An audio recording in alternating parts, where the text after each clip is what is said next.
So I want to give a couple of updates where I am with this before I begin with the next phase. First of all, I have done some repairs to this radio. Let me lower this down. You can see the performance has increased. There were some issues with the selector switch and the antenna output. There was some heavy attenuation on there. I've corrected this. Also, one thing that I have not corrected, but I want to show the issue, is in fact the BFO is drifting. And it's drifting to the extent that if you look at the screen and look at the PSK coming through, I'm going to tap the table. It's not the tuning that's drifting. The tuning stayed the same.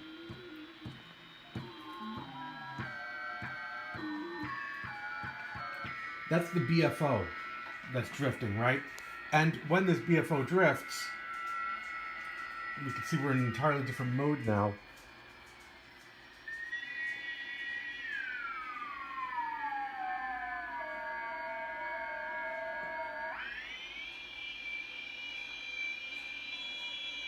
I gotta go and bring it back to where its new location is. So I just wanted to point that out, that this is definitely an exercise that's going to be done hands off. Just putting my coffee cup down is changing this. And like I said, when this BFO is off center, it drifts too, which makes this a challenge. So I wanted to start off this movie pointing that out. You can see the signals are looking really nice in here compared to the last video. And just to come back for a moment from the last video, just to continue where we left off, this is what PSK is looking like now. And I've opened up the PSK browser, and what I'm trying to do again before I move to the next mode, and you'll see why, is first of all I want to tune it in. I want to use FLDIGI and PSK to make sure that my BFO is straight. Is it going up? Is it going down? Which way is it going? I can see.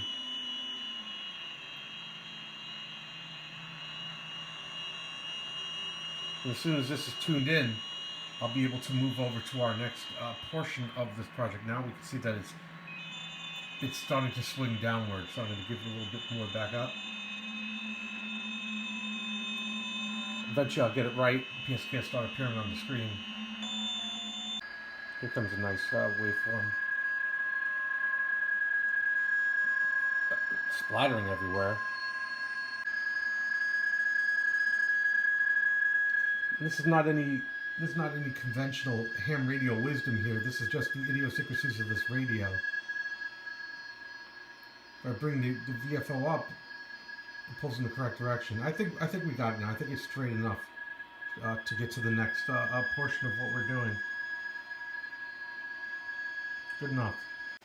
Now we're in a situation where we're seeing little to no drift, enough that programs would be able to correct for this particular radio. Things are moving straight up and down the waterfall. What I had said before about hitting the table, moving the BFO, is partially true. It is malaligning the BFO, but only slightly. It is also detuning the radio. I've checked. And again, I tapped it, and it did cause the BFO to detune, but it didn't move the frequency. And sometimes it does move the frequency, but not the BFO. So I just wanted to state that as well. So now I'm set up for 20 meter WSJTX. I've set it up for 20 meter. I'm reporting because this is channelized, kind of. It's not moving around the band. So this is cool because I know I'm on right frequency. First thing, take note, transmission or receiving volume way too high. I'm going to go and lower this now, bringing this down on the AF side. See if we could get this back into parameters.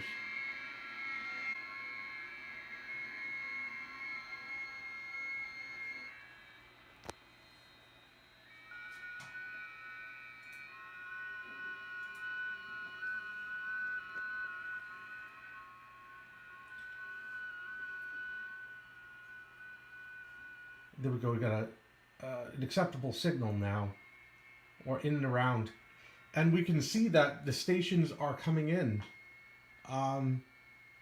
Again, this is we're running FT8 right now. FT8 is what we're doing. We don't want to touch the radio. We're going to leave it alone. Unfortunately, again, it's on the desk. I have to touch the laptop. I don't know what's going to happen.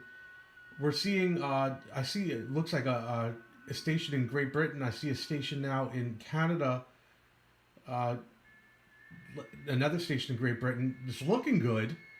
I'm going to try not to mess with the desk too much. If I see it skew, I'm going to have to stop and revisit it. Let's let this sit for a bit, and let's come back and look at PSK Reporter in about half an hour, see what we got. Hopefully I won't mess things up.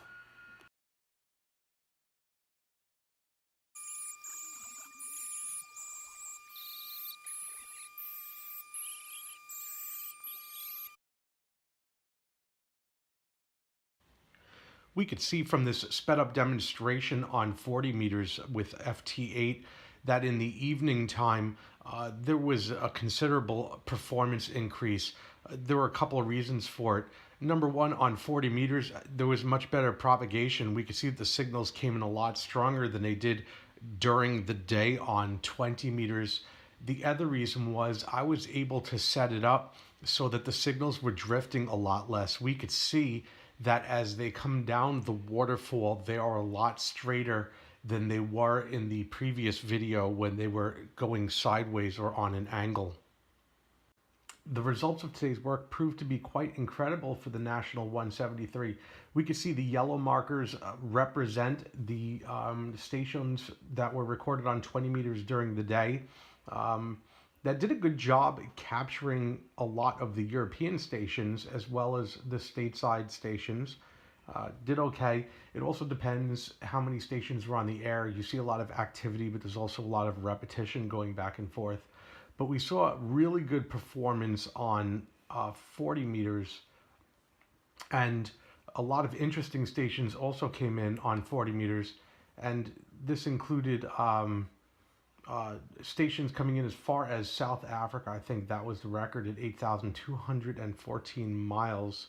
We also see the Balearic Islands as far up north there as it's not Denmark. It's in Germany, but it's on the border, and and this is cool. Mauritania in Africa, sub-Saharan Africa, but just there above Senegal. So some interesting stations have been picked up. Also, we have Caracas, Venezuela, another one in Venezuela, and I think I saw, yeah, there we go, Havana, Cuba.